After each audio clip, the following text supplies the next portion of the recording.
వచ్చింది. ఈ ఊర్లో 10 లక్షలు, ఆ ఊర్లో 20 లక్షలు. ఆ కాంట్రాక్టర్లు మంచికి పని చేస్తే అది మంచికి పని చేయకున్నా కూడా వాళ్ళ జేబులో 10 లక్షలు పడితే వాళ్ళు ఎక్కడనో స్విట్జర్లాండ్ పోయి ఏరోప్లేన్లు ఇవి అవి కొనుక్కోరు. వాళ్ళ ఖర్చులు ఇక్కడనే పడుతుంది. దానివల్ల తెలంగాణ ఆర్థికంగా మంచిగా కూడా అయింది.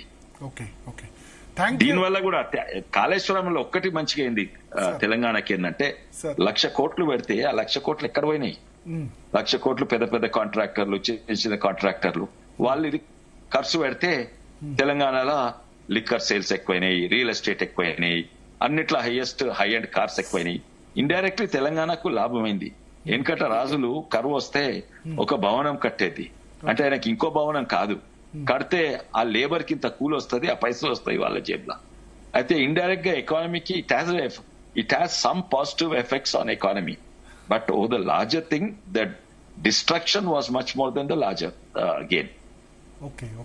Thank you sir. మీ mission Bhagiratha was very good for Telangana. Mission Bhagiratha is good. Mission Bhagiratha Kakatiya రెండు గుడ్. మంచిదండి. నమస్తే సార్. మిషన్ భగీరథ సర్ప్రైజ్ ఇచ్చారు. Mission Bhagiratha is also very good. No I meant mission Kakatiya. Okay. Mission Bhagiratha లోపం ఏంటంటే సారీ సెంట్రల్ గవర్నమెంట్ ఫండ్స్ మంచిగా తీసుకొని మంచిగా చేస్తుంటే మొత్తం తెలంగాణ జేబులే ఖాళీ అయినాయి. ఎందుకంటే వేరే రాష్ట్రాలు చేస్తున్నాయి కదా సెంట్రల్ ఫండ్స్ నుంచి అన్ని కూడా. ఇది వన్ ఆఫ్ ద మెయిన్ తప్పు ఏంటంటే ప్రతి ఒక్కటి వేరే రాష్ట్రం సెంట్రల్ ఫండ్స్ నుంచి తీసుకొని చేస్తున్నది. వాళ్ళు కూడా డ్రింకింగ్ వాటర్ ఇప్పుడు నడుస్తున్నది కేరళ, అలా ఇక్కడెక్కడ నడుస్తుంది. తర్వాత ఇవన్నీ కూడా సెంట్రల్ వితౌట్ ఇన్వాల్వ్, ఎందుకంటే సెంట్రల్ గవర్నమెంట్ ఉంటే వాళ్ళు ఓవర్సీ చేస్తారు, వాళ్లకు ఇవన్నీ రికార్డ్స్ ఇవన్నీ కావాలి, టెస్ట్లు.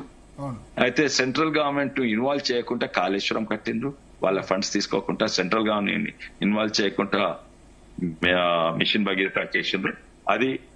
అది తప్పు. ఇంకోటి అది అన్నిట్ల లాభం. ఈ మూడిట్లా మిషన్ కాకతీయ అన్నిట్ల లాభమైంది తెలంగాణ. చిన్న చిన్న కాంట్రాక్టర్లు మొత్తం తెలంగాణలో ప్రతి ఊర్లో ఇంతో అంత దొరికింది. కొంతమంది మంచికి చేసారు, కొంతమంది మంచికి చేయలేదు. ఆర్థికంగా లాభమైంది. కొన్ని జాగాలలో నీళ్ల ప్రకారం కూడా లాభమైంది, సాగునీరు ప్రకారం. Thank you sir. Thank you. Me busy టైంలో మాకు సమయం కేటాయించినందుకు, మీ నిష్పాక్షికంగా యాజ్ ఎ ఇంజనీర్ గా విశ్లేషించినందుకు. So thank you. V Prakash గారు చెప్పండి సార్. ఒకటి, ఇప్పుడు విశ్వేశ్వరరెడ్డి గారు చెప్పిన సారాంశం ఏంటంటే దీని కర్త కర్మ క్రియ కేసీఆర్ ప్లస్ ఆయన ఏం చెప్పారంటే ఇది ప్రాజెక్టు కూలిపోయిందే నయమైంది, ఉన్నా సరే అది ఏమయ్యేది కాదు అని చెప్తున్నారు ఆయన. ఏం కూలిపోయింది భరత్? విశ్వేశ్వరరెడ్డి గారు అంటే నాకు గౌరవమే, కానీ ఈ విషయంలో మాత్రం ఆయనకు సరైన అవగాహన లేదు అని ఖచ్చితంగా చెప్పగలుగుతాను. ఎలక్ట్రికల్ ఇంజనీర్ కదా, ఇంజనీర్లు అయినంత మాత్రాన కంపెనీస్ ఉన్నాయి దీని రిలేటెడ్. మీరిద్దరు సాక్ష్యము. నాకు చాలా విషయాలు తెలియవు, నాకు డాటా లేదని చెప్తున్నప్పుడు ఇంకా దాని మీద మనం ఎందుకు డిస్కస్ చేయాలి? నాకు అంత నాలెడ్జ్ ఉంది అని అన్నప్పుడు ఆయన మాట్లాడుతున్న దానిలో ఎన్ని తప్పులు ఉన్నాయి? ఆయన చెప్పిన ప్రతి ఆన్సర్ లో తప్పులు ఉన్నాయి. ఆయన ఒక మిషన్ కాకతీయ బాగుందన్నాడు, దాన్ని నేను అప్రిషియేట్ చేస్తాను. ఆయన మిగతా విషయాలు ఏవైతే మాట్లాడిండో ప్రతి విషయాన్ని నేను కాంట్రడిక్ట్ చేయగలుగుతా. మీరు అవే ప్రశ్నలు నన్ను అడగండి, వాటి సమాధానం చెప్పండి. ఆయన చెప్పిన దానిలో ఏమేమి తప్పులు మీరు చెప్పండి. నెంబర్ 1 ప్రతిదీ తప్పేనండి. మీరు విన్నారు కదా, చెప్పండి. ప్రతిదీ తప్పే. ఒక మిషన్ కాకతీయ బాగుందన్నది ఒకటి, అది కూడా 40,000 కోట్లు అన్నాడు, దానికి అయింది 9,000 కోట్లు. అలా ఆయన మాట్లాడిన దానిలో ప్రతిదీ నేను కాంట్రడిక్ట్ చేస్తున్నా. ఓకే, అంటే మీరు ఒక్కొక్కటి అడగండి, చెప్తాను నేను ఎందుకు ఆయన మాట్లాడిన ఏవేవి తప్పులున్నాయో అన్ని చెప్తాను. మొత్తం కర్త కర్మ క్రియ కేసీఆర్, ఇంకా వేరే ఎవరు కాదు. ఇప్పుడైనా భరత్ గారు హరీష్ రావును కూడా ఇన్వాల్వ్ చేయలేదు, అంతా తానా తందానా అని అన్నారు. దానిలో నిజాం సాగర్ ఎవరు కట్టింది భరత్ గారు? కాంగ్రెస్ ప్రభుత్వం. బ్రిటన్ మన నిజాం కదా, నిజాం కట్టారు. అదే ఆన్సర్ కాళేశ్వరం కూడా వస్తుంది. నిజాం ఎన్నడూ చూడడం కూడా చూడలేదు తెలుసా మీకు? ఓకే, ఓన్లీ ఇంజనీర్సే. ఎప్పుడైనా నిజామే కట్టిండు. తిరుపతి గుడిని ఎవరు బాగు చేసిందంటే కృష్ణదేవరాయలు బాగు చేశారు. యాదాద్రి ఎవరు కట్టారు అంటే కేసీఆర్ కట్టారు. ఎట్లంటే ఇప్పుడు క్రెడిట్ వాళ్ళకు వస్తుందండి, ఎందుకంటే డిసిషన్ తీసుకుంటారు కాబట్టి. విశ్వేశ్వర్ చెప్పిన దానిలో ఏంటంటే కట్టించింది వేరు. ఇప్పుడు తాజ్ మహల్ కట్టింది ఎవరంటే షాజహాన్ అంటారు. షాజహాన్ అంటారు. చిన్నప్పుడు జోక్ చేసేవాళ్ళు తాజ్ మహల్ కట్టింది ఎవరంటే షాజహాన్ కాదు కూలీలు అనే వాళ్ళు. కట్టించింది అదే మరి సిసి అన్నాడు కదా, తాజ్ మహల్ నిర్మాణానికి రాళ్ళెత్తిన కూలీలు ఎవరని. కాళేశ్వరంలో కాళేశ్వరం అంటే కేసీఆర్, ఎందుకంటే నరసింహనే అన్నారు కాళేశ్వర కేసీఆర్ అంటే కాళేశ్వర చంద్రశేఖర్ రావు అన్నారు. నార్మల్ గా పాలకులకు అది వస్తుందండి, ఆ పేరు వస్తుంది, పరిపాలకులకే ఆ పేరు వస్తుంది. ఇప్పుడు కూలిపోకపోతే లేకపోతే నిజంగా అయితే కూడా మంచి కూడా కేసీఆర్ కే దక్కేది కదా. ఇప్పుడు మంచి దక్కుతుందండి. ఎవరన్నారు కూలిపోయిందని? ఇప్పుడు దాదాపుగా 2 పిల్లర్లు అట్లా కదండి, 200 పైన పియర్స్ ఒక అన్నారం సుద్దిల్లా దీనిలోనే ఉన్నాయి. మరి సమ్మక్క బ్యారేజ్ ఎందుకు కూలలేదండి? సీతమ్మ సాగర్ ఎందుకు కూలలేదు? అవి కూడా కేసీఆర్ కట్టినాయి కదా. మరి వాటిలలో సీపేజ్ ఎందుకో వస్తలేదు? అవి వేరే ఎవరో కట్టినలా పైనుంచి ఎవరైనా వచ్చి కట్టారా? సీతమ్మ సాగర్, సమ్మక్క సాగర్ మీకు తెలుసు కదా. దేవాదుల కోసం దేవాదుల ప్రాజెక్ట్ సైట్ కంటే కింద తుపాకుల గూడెం దగ్గర సమ్మక్క సాగర్ కట్టారు. దానికంటే కొంచెం కింద దుమ్ముగూడెం దగ్గర సీతమ్మ సాగర్ కట్టారు. వాటికి ఏమన్నా అయిందా?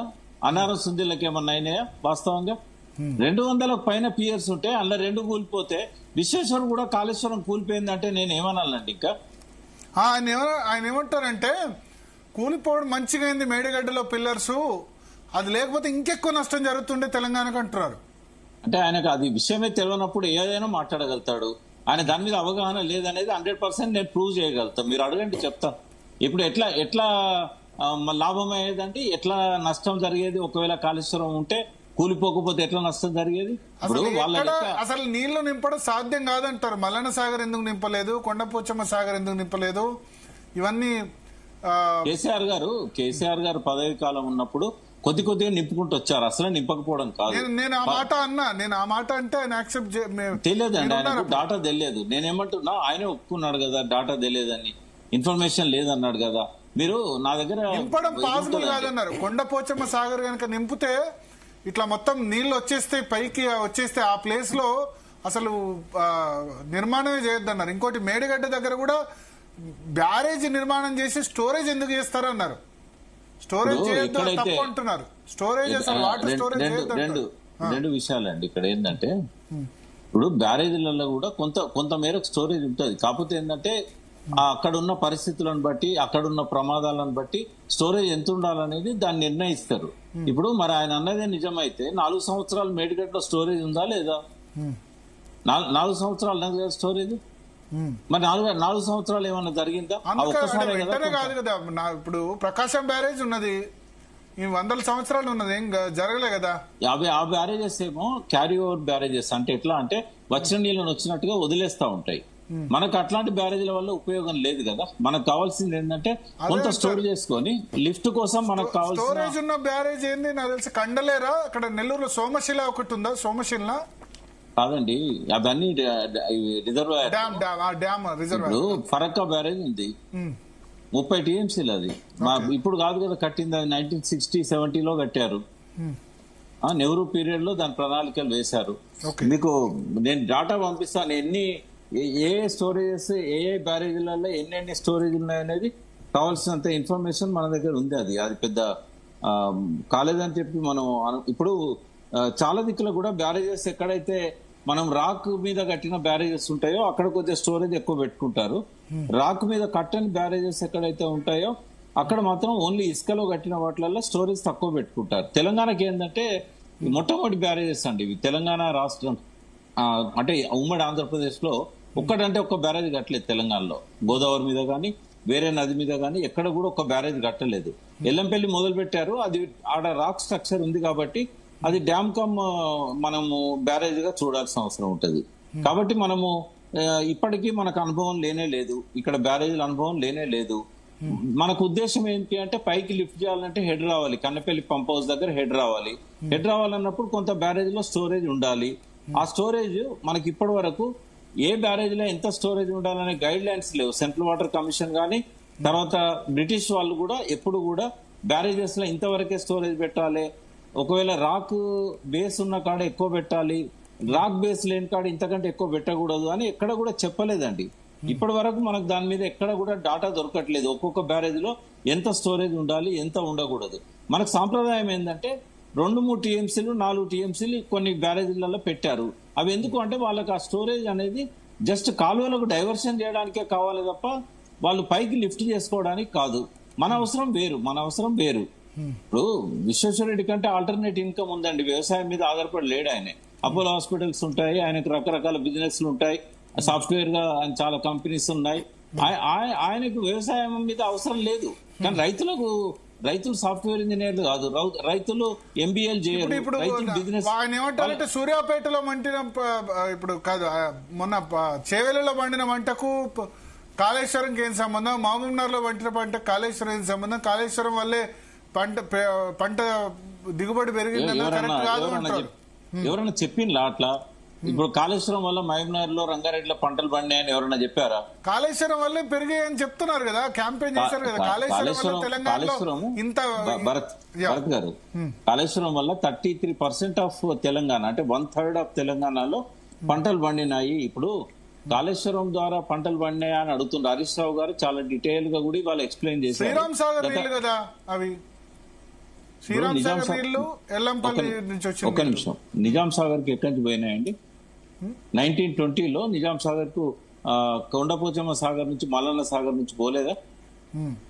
అవి హల్దీవాగ్ అని ఉంటదండి. హల్దీవాగ్ నుంచి హల్దీవాగ్ లో 20,000 ఎకరాలు అనుకుంటా అంతే. ఏంటిది 20,000 ఎకరాలు? దాదాపుగా 1,00,000 ఎకరాల పైన అక్కడ పండింది. ఇవాళ హరీష్ రావు చెప్పిన దానిలో ఏంటంటే స్టెబిలైజ్ చేసామని చెప్పారు. స్టెబిలైజ్ అంటే దాని కొత్త ఆయకట్టు కాదు, స్టెబిలైజ్ చేసేవన్నారు. కొత్త ఆయకట్టు కాదండి, స్టెబిలైజేషన్. కొత్త ఆయకట్టు 18,25,000 కాళేశ్వరం కింద. అంటే ఇప్పుడు ఒకటి మనం ఇప్పుడు కాంగ్రెస్ కానీ లేకపోతే బీజేపీ అనేది ఏంటంటే ఎల్లంపల్లి నుంచి ఎత్తిపోసిన నీళ్ళన్నీ కూడా కాళేశ్వరం కింద కాదు, మేడిగడ్డ, అన్నారం, సుందిళ్ళ ఈ 3 ప్రాజెక్టుల నుంచి వచ్చిన నీళ్లు మాత్రమే కౌంట్ చేయాలి. ఎల్లంపల్లి అన్నది పాత ప్రాజెక్టే కదా, కాంగ్రెస్ టైంలో ఉన్నదే కదా, ఫస్ట్ మీరు తెలుసుకోండి సార్. ఫస్ట్ కాళేశ్వరం అంటే మొత్తం కూడా కాళేశ్వరమే అంటారు, వేరే అన్నారు. రెండవది ఏంటంటే ఎల్లంపల్లి అనేది టిఆర్ఎస్ హయాంలోనే పూర్తయింది.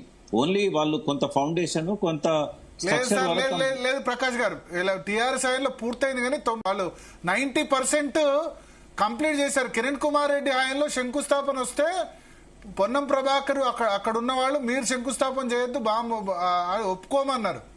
ఎల్లంపల్లి కంప్లీట్ మీ దానిలో కావచ్చు, 95% కాంగ్రెస్.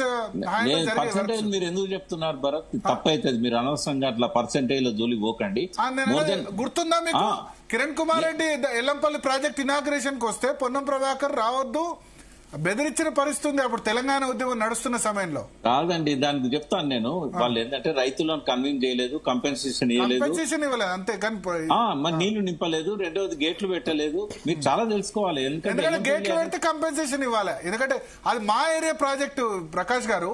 ఆ రాయపట్నం బ్రిడ్జ్ మెరుగుతుండే కాబట్టి మీరు తెలుసు. నేను చెప్తాను, అందుకని రాయపట్నం బ్రిడ్జ్ మెరుగుతుండే ఎల్లంపల్లి ప్రాజెక్టు ఫుల్ నింపితే గనక. మీరు హరీష్ రావు గారు కూడా మీ స్టూడియోలోనే ఇదే విషయాన్ని చాలా నొక్కి చెప్పాడు. ఎందుకంటే ఆయన ఆ రోజు మీరు అడిగింది అప్పుడు రాయపట్నం కొత్త బ్రిడ్జ్ కంప్లీట్ కాలేదు, పాత బ్రిడ్జ్ మునుగుతుండే.